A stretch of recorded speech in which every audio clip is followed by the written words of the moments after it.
Hey everybody, this is Rido and we are back to LEGO Indiana Jones, the original trilogy. Let's hop into it and do story level chapter 4, chapter 5. Chapter 4 doesn't seem like it's really connecting well. And we immediately start with the game locking up. Oh man.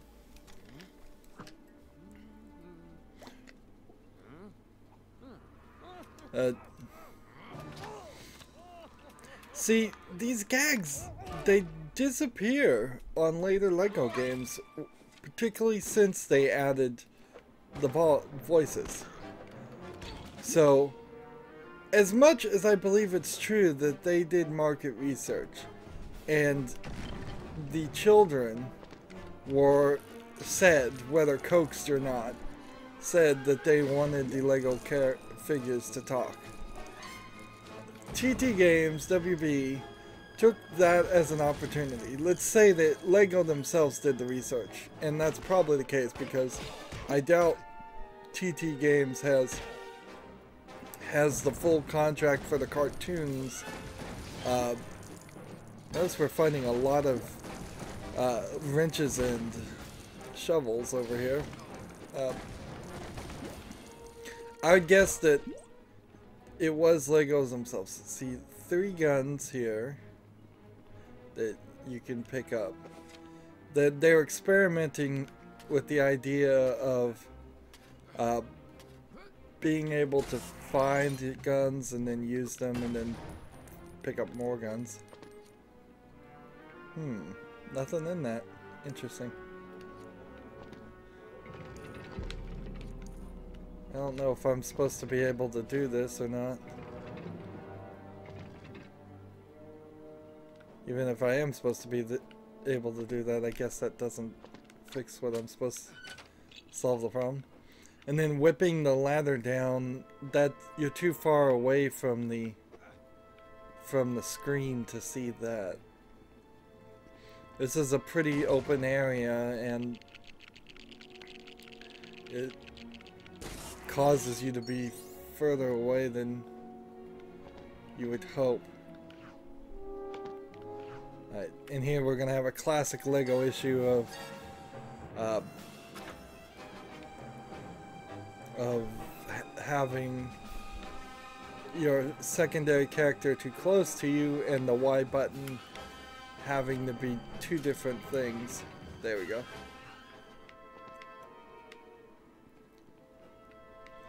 So to get over to that, you'd have to jump on this, and look, I'm just clipping right through it. So the entire top half of this is not an area you can reach, nor can I smoothly stay on this. So some surfaces in LEGO games are particularly programmed to be slippery, so you can't stay on them. Can't get up here, can't get up here, that's fine. But I'd have to have some kind of gun or something to open that to post it.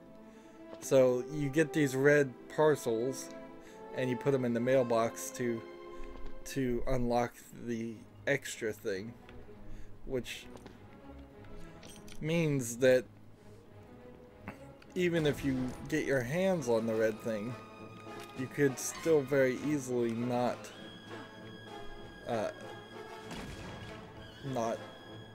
unlock the red cheat.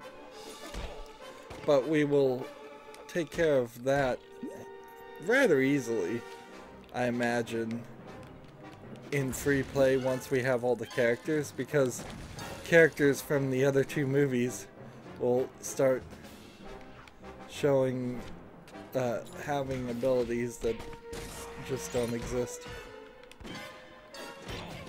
This is one of these areas where it really doesn't help at all to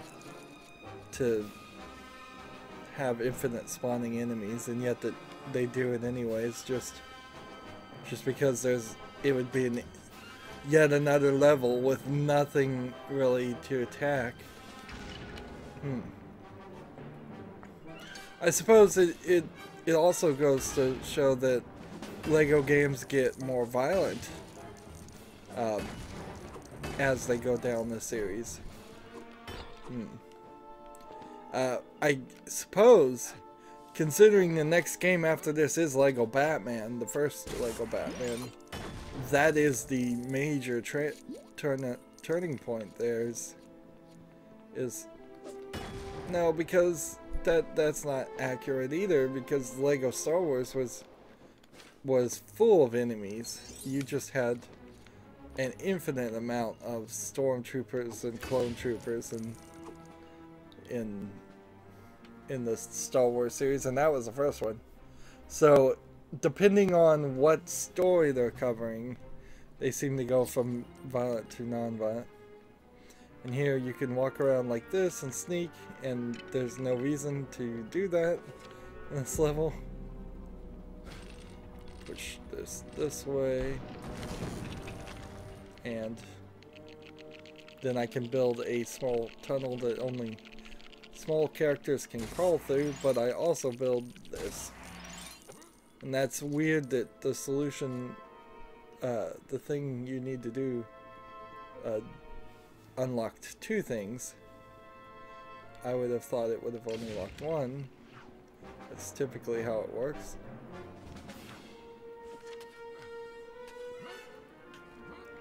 And I'm digging these things out, but it's not counting a number when I do that. It's just whatever. It's just giving me coins.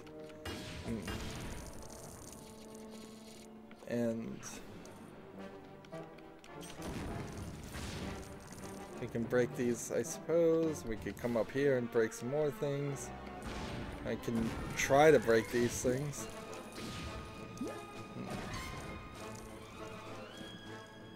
We can come over here and try and fix this.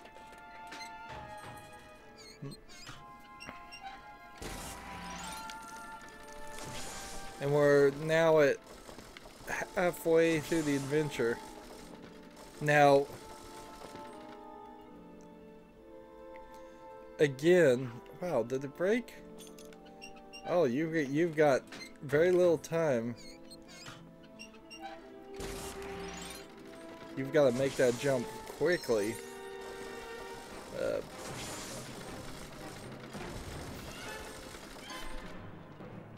That is strange. A strange turn of events. So, my character, the first character I'm playing as, whichever one, needs to come all the way around here. And then hop on this. And then when you get that prompt, that hint, that's a good indicator that the other character won't move. Because usually they would move. And then that allows them for there. And see, if I made it to over here with the other character, or if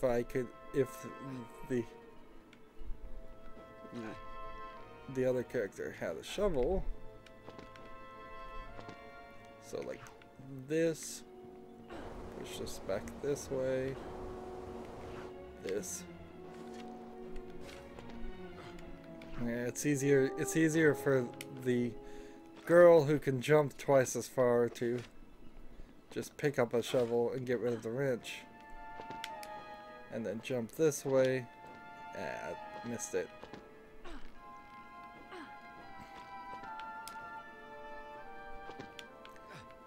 I'll just push this right back this way.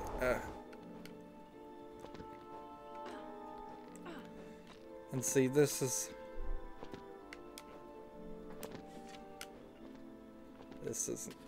going to just make a switch, I imagine.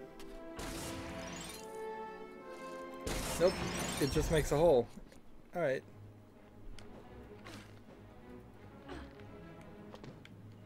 Suppose it's worth one of the characters having a wrench before we move forward. Now, in my fuzzy memory of the movie Raiders of the Lost Ark, I don't think this scene existed either. Honestly, I think there was just a conversation.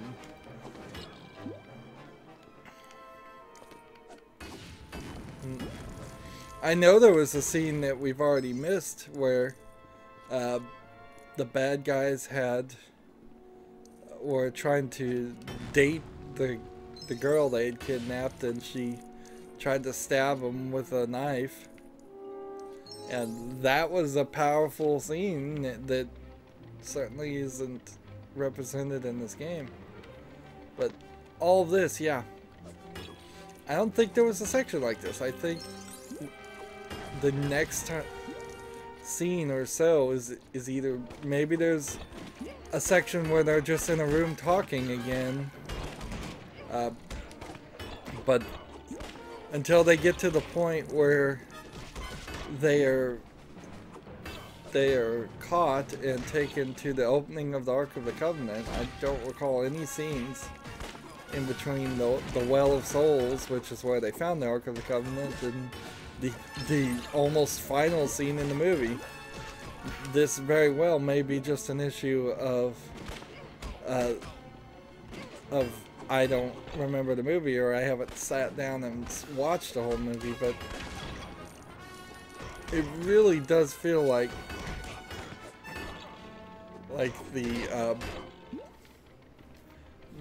this game is a retelling, or an attempt at retelling of the movie, adding many set pieces that I know at least the vast majority will not in the movie or in the budget. So I could get on this. If I could convince this guy to follow me this way, I could get him to blow up the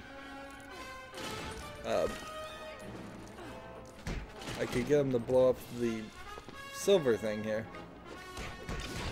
But I'd have to stand over here like this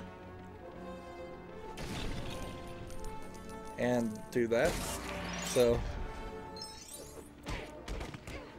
that's how you do that. I could also get them to blow up this thing if that was necessary. It seems like they would want me to go one of these directions. I'm not sure which.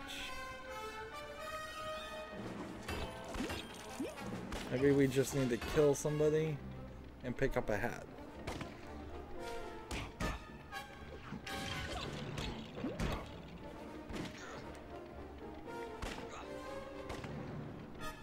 This may be the only thing we need to do. And see, I don't even know if that trick actually even happened. And so he still counts as an acceptable move. And then we'll just enter another section.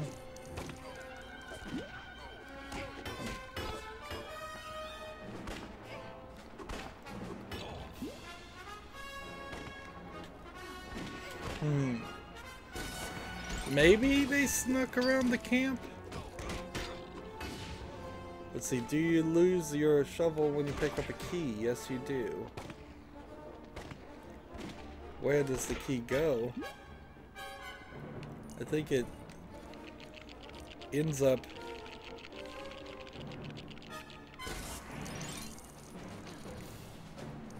Now you don't lose a key, however, when you pick up a machine. See, if I put a car over there, that would unlock this. And look how the AI characters are just not paying any attention at all.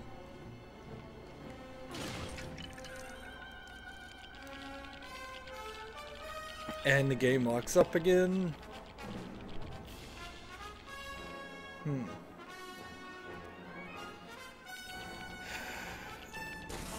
And the weirdness is I never experienced any of this on the Xbox 360. I know I didn't. Because had I would not have been a fan of Lego games at all. Honestly. This is killing my fandom of this series. Completely. By having just a bad experience of bugginess.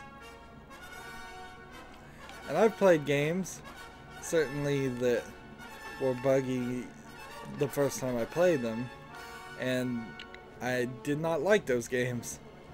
Quite simply. That was it for me.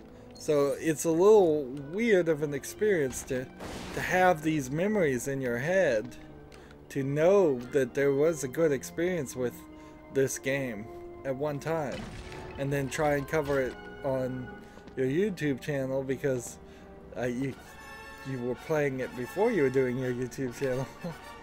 And the experience is totally different.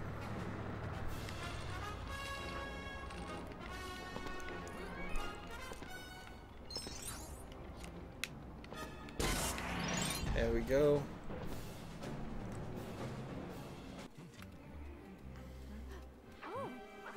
When you look at the barbed wire. Now this scene did exist, so since I know this scene did exist, I guess the previous scenes did exist. It's hard to remember, honestly, but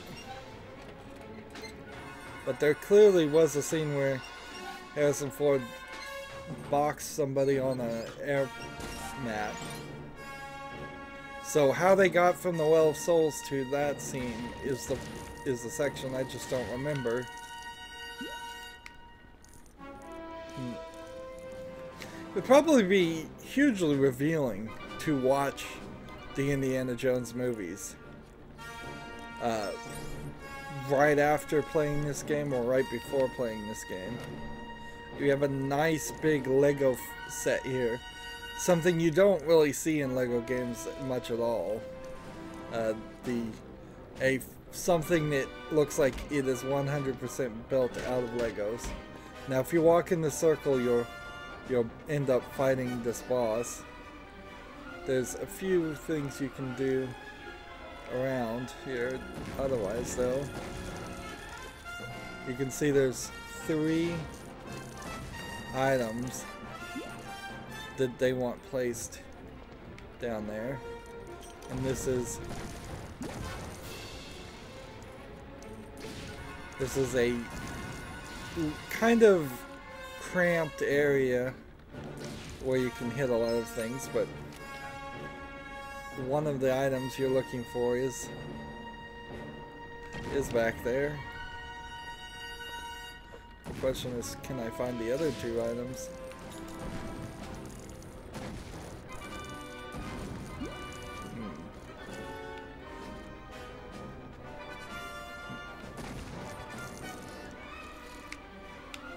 Might as well go all the way to the full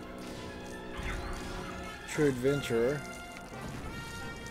Lots of barrels just full of items. And see if you can, if the game will cooperate, you can blow up the trees.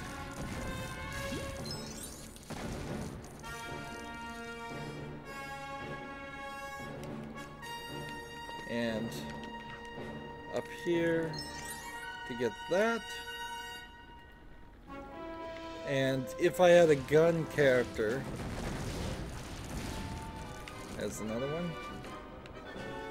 If I had a gun character, I could stand here and do target practice for another collectible gold box, I believe.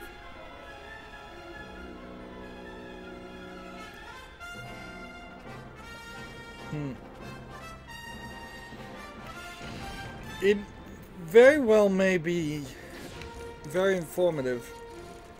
See, and here's the other one, and I can't get the other one because I don't have a shovel. So unless I can find a shovel, I don't have a chance. But I was gonna say, it might be very informative to think about Indiana Jones in thinking of defining the term adventure and action, because and action adventure, because that term is kind of very nebulous, particularly in video games. Like almost all video games are action games. Very few are exceptions of that.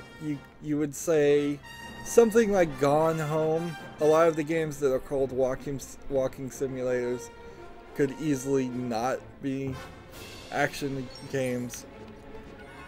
There's a few action games that are clearly not adventure games.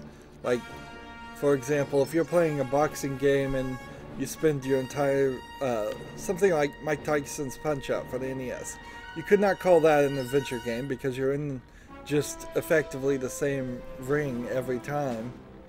So I can't do anything here. So we'll just start hitting this guy. Well, you don't hit him. I guess you you hold up an anvil and he punches the anvil, and then the whole sequence it starts. But yeah, Mike Tyson's would be action, an action boxing sports game. I'd call it a sports game just because the category of sports games are less used, and therefore, let's see. Well, see, I think you need an actual gun character, not just a character holding a gun to trigger this, or it may be too late already to do it. Because it's supposed to be, if you stand right here, the targets start turning. And they're not doing that. Action adventure games can be the easiest to classify games, because you can say almost any game is an action game and an adventure game, with a few exceptions. And so naming something a sports game instead, is more beneficial, because there's a lot less of those, even though there's a decent amount of them. Now, I don't think you'll actually do a heart of damage on this guy until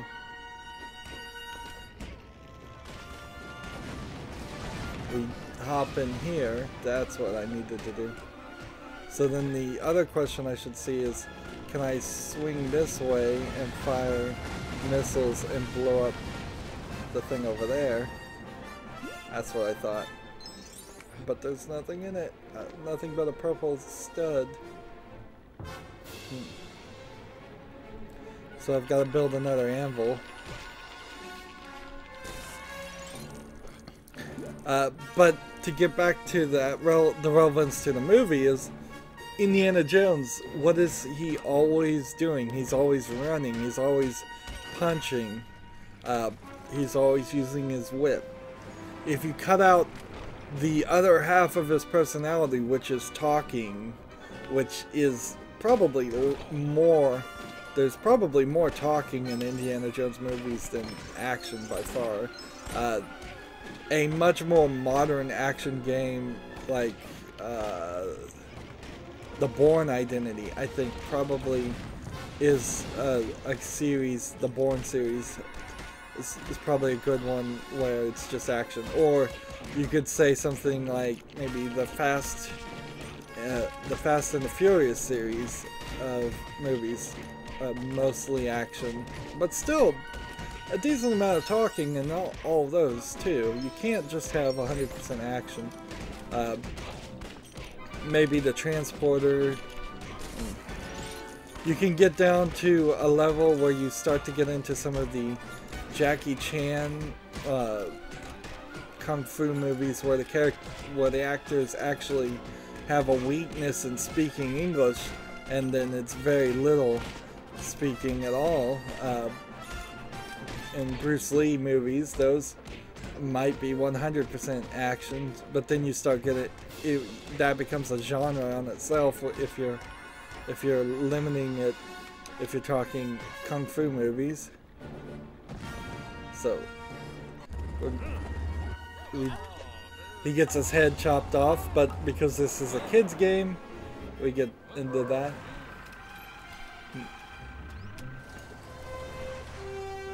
So action equals action games.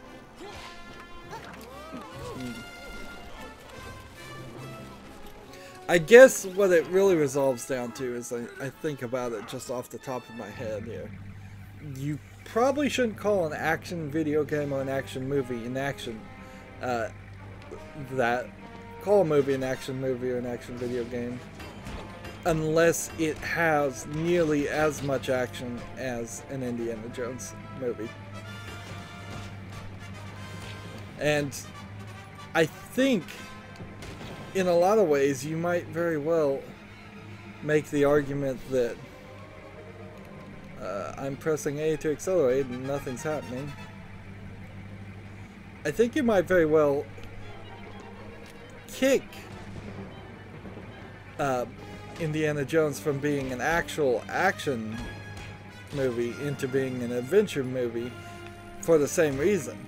Because you have to have as many scene changes or nearly as many scene changes and different locations.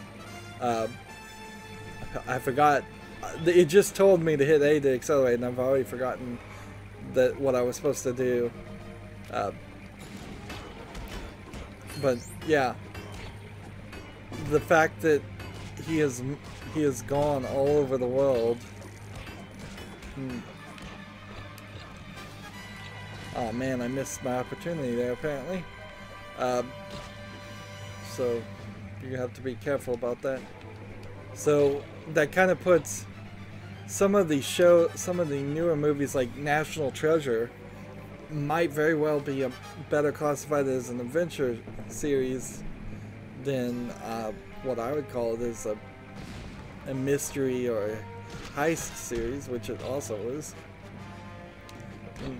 The truth is these categorizations are very fluid and subjective, so one person's action may be another person's adventure, but it is something that I specifically have to deal with as I have a rather large collection of video games, and organizing them is a consideration, and categorizing is possibly the only way you can organize them.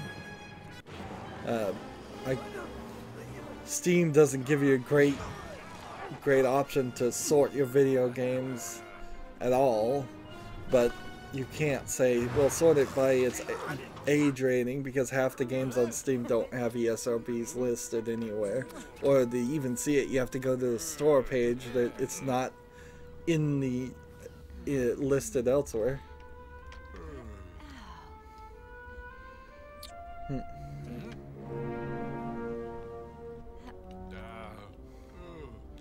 Here's a weird thing. He had a lightsaber, by the way, on the nightstand there. So they got the, apparently, according to this game, I've totally forgotten this section, but they got the Ark back, and then we're on a boat home, and Indy and Marion and were getting along great, and then a German U-boat, a submarine U-boat for underwater boat, is what they used to be called, and we're locked up there as it's loading the end screen. It's so ridiculous that it actually does lock up there. Wow, that sound is awful. I can only assume that sound is not what it's supposed to sound like, but on my faster processor, it somehow has sped up the audio. makes very little sense. So they got captured again. And see, that's really the point between the Well of Souls. I've missed an entire 10-20 minutes of the movie. Just leaves my head. And it leaves my head every time. Every time I play this game, I'm like, oh, did that really happen in the movie? Because it's just not memorable. Sad to say, but the first Indiana Jones movie really isn't memorable to me at all. I know the general things, but the next two are much better as far as interesting actions.